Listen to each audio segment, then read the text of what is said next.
Olá, amigos do canal. Estamos aqui de volta mais uma vez, dessa vez para falar sobre Mundial de Clubes. Vamos falar agora sobre o Palmeiras, as chances de passar nessa primeira fase, os confrontos que a gente acha mais tranquilo e mais difíceis aqui no grupo.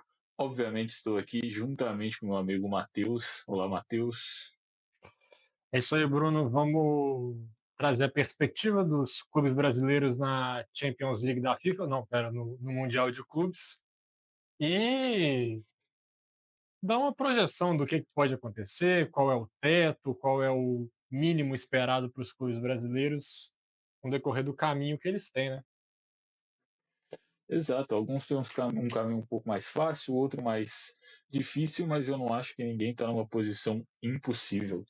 E principalmente o Palmeiras, eu acho que tirou até uma sorte boa, né, nessa fase de grupo, como é costume do time, né? Acho que tanto em Libertadores como agora no Mundial de Clubes, o Palmeiras costumeiramente não tem grupos tão difíceis assim. É isso aí. Para a gente entender melhor, vamos colocar aqui o grupo do Palmeiras, que tem o Al-Ahly, do Egito, o Inter Miami, que entrou na baseada aí, não vou falar que foi no tapetão, mas a FIFA deu uma ajudada, né, vamos combinar. E tem o Porto, que dos europeus é o mais fraco, inclusive, não sei se você concorda, Bruno, para mim, se tem uma chance de um europeu não passar da fase de grupos, é justamente no grupo do Palmeiras. Exato, né? Eu acho que o Porto não é um bicho-papão na Europa, já tem alguns anos, mas também eu acho que nenhum dos outros dois times nesse grupo assustam. Eu acho que o Al-Ahly, se você der uma olhada na escalação, não tem nenhum nome assim conhecido, algum nome grande. São mais jogadores ali do mundo árabe mesmo. O Inter Miami tem o Messi, que já está curtindo a sua pré-aposentadoria na MLS, com os amigos dele, ex-Barcelona. Então, tem, obviamente, grandes nomes, mas nenhum deles perto do auge da carreira. Eu acho que mesmo, né, no campeonato lá dos Estados Unidos não é um time que está batendo em todo mundo, mas você ainda, quando você vai jogar contra Messi e Suárez, você tem que ter algum respeito, né? O Suárez, com um joelho, já foi suficiente para colocar o Grêmio, que tinha um elenco praticamente que tinha acabado de subir da Série B, para brigar pelo título brasileiro.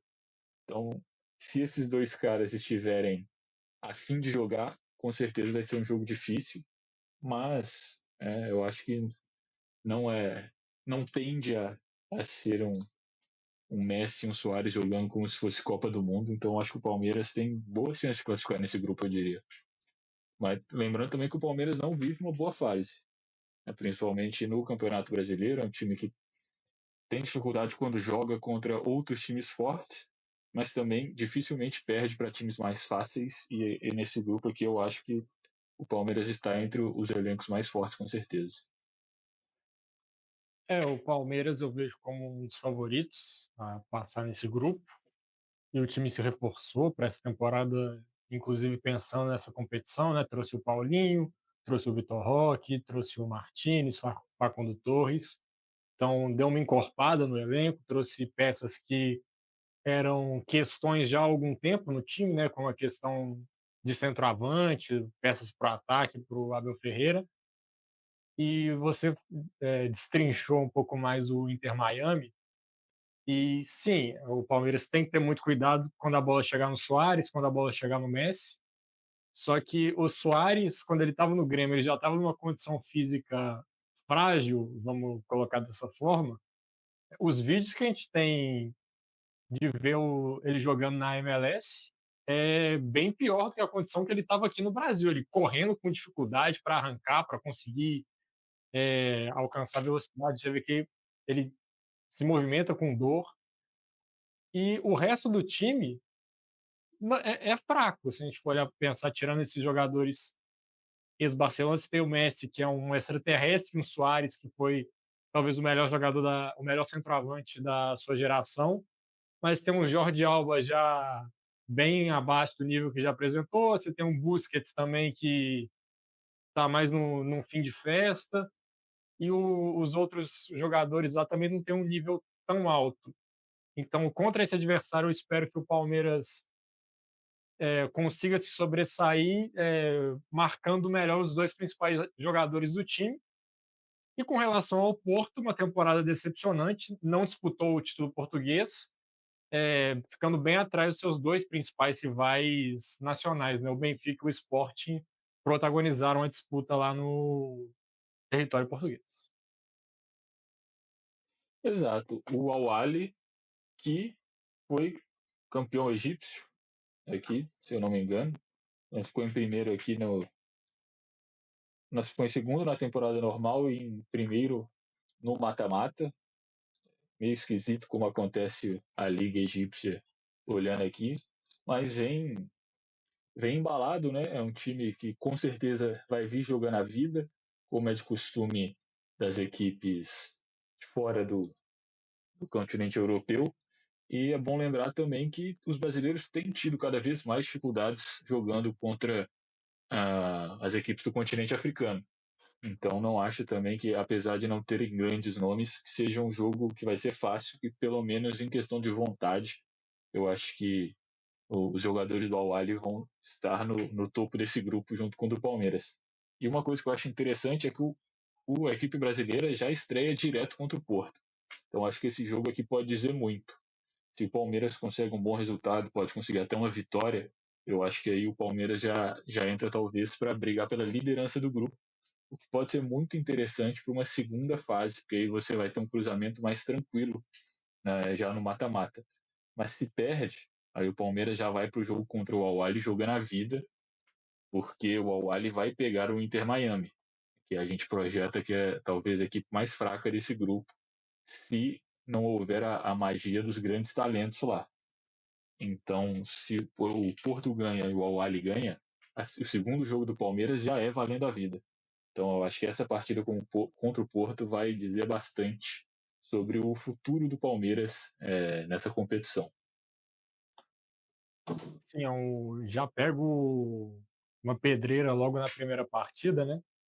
Também importante esse jogo ficar de olho, que tem sido uma questão que é levantada sobre esse Mundial, a postura dos times europeus. É bom a gente ver como o Porto vai encarar essa partida contra o Palmeiras.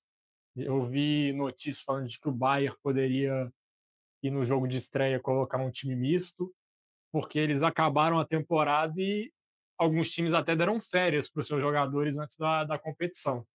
Eu confesso que não vi se foi esse o caso do Porto, se o time manteve preparação, mas acredito que não tenha sido o caso, porque já tem um tempo que a temporada europeia acabou para o Porto. Então, ficar de olho nessa questão. Como esses jogadores vão entrar, se eles vão estar com um ritmo de jogo, o Palmeiras vinha jogando regularmente no Campeonato Brasileiro, o Porto já numa reta final de temporada, tendo todo um desgaste, uma pausa, ver como vai estar esse ritmo para a equipe portuguesa. É interessante a gente ficar de olho se isso vai ser um padrão para os times europeus nessa primeira rodada. Exato, isso é uma mudança do Mundial normal, né? Porque geralmente no Mundial os brasileiros chegam em fim de temporada jogando 80 jogos ou mais, já chega todo mundo cansado, enquanto os europeus estão ali no meio da temporada, então está todo mundo fisicamente voando. Dessa vez são os brasileiros que levam essa vantagem de estar no meio da temporada, tá todo mundo em ritmo de campeonato, enquanto os caras lá ficam nesse tempo um pouco esquisito, que é muito curto para ser férias, mas é muito longo para manter treinando. Então, a gente tiveram uma folga e estão meio que voltando. Então, esse campeonato talvez sirva quase como uma pré-temporada, mas ao mesmo tempo vai ter que ter um descanso depois. Então, o calendário com certeza ficou esquisito para os europeus. Isso pode ser sim uma vantagem para as equipes aqui sul-americanas. Com certeza.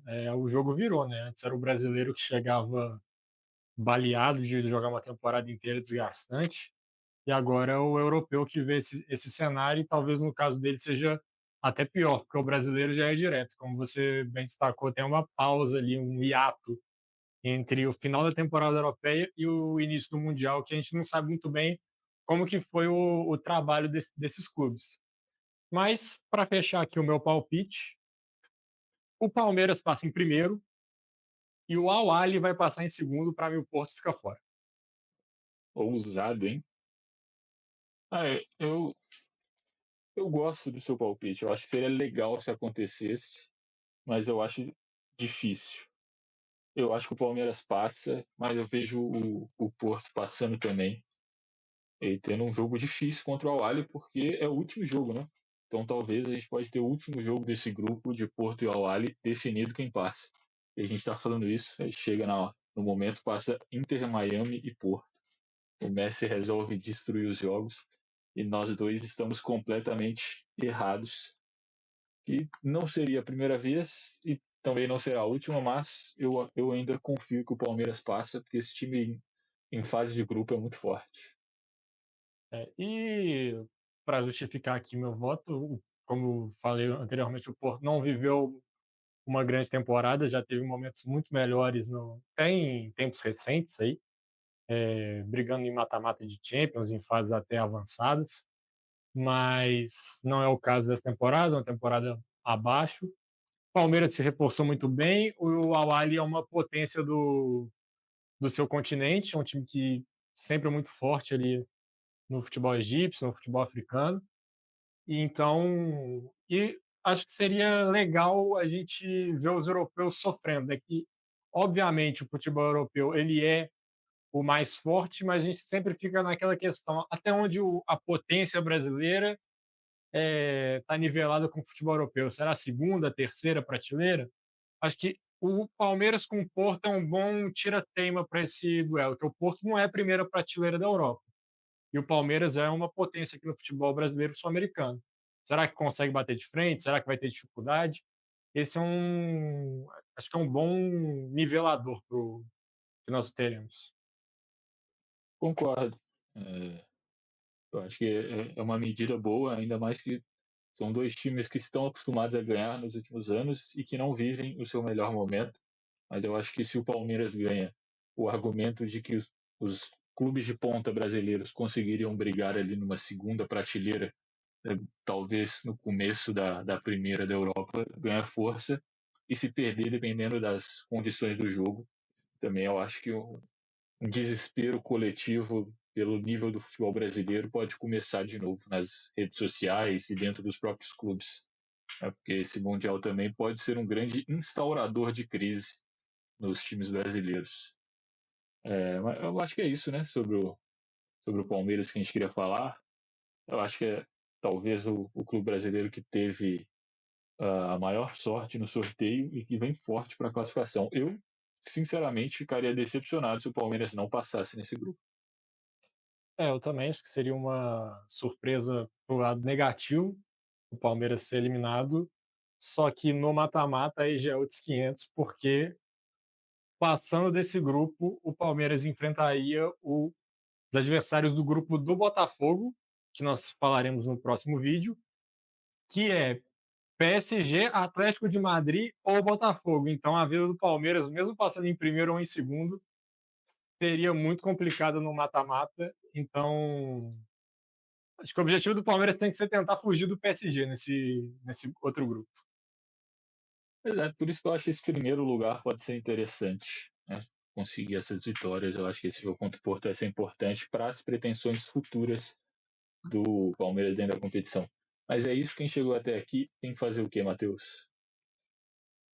Tem que deixar o like, se inscrever no canal para a gente continuar crescendo, para o YouTube entender que esse canal aqui está atraindo as pessoas, que isso é importante para a gente. Comentar aqui embaixo se você vai torcer para o Palmeiras, se você vai secar o Palmeiras no Mundial, se você não está nem aí para o Palmeiras também, que é uma possibilidade. E compartilhar o vídeo com algum amigo palmeirense, com algum amigo corintiano, com algum amigo são paulino, com algum amigo que torce para o Remo, com um amigo que torce para qualquer time, todos os torcedores. Você compartilha esse vídeo. E é isso, né, Bruno? É isso, todo mundo é bem-vindo aqui. Obrigado a todo mundo que ficou com a gente até esse ponto do vídeo. E um abraço. Abraço, próximo vídeo sobre o Botafogo.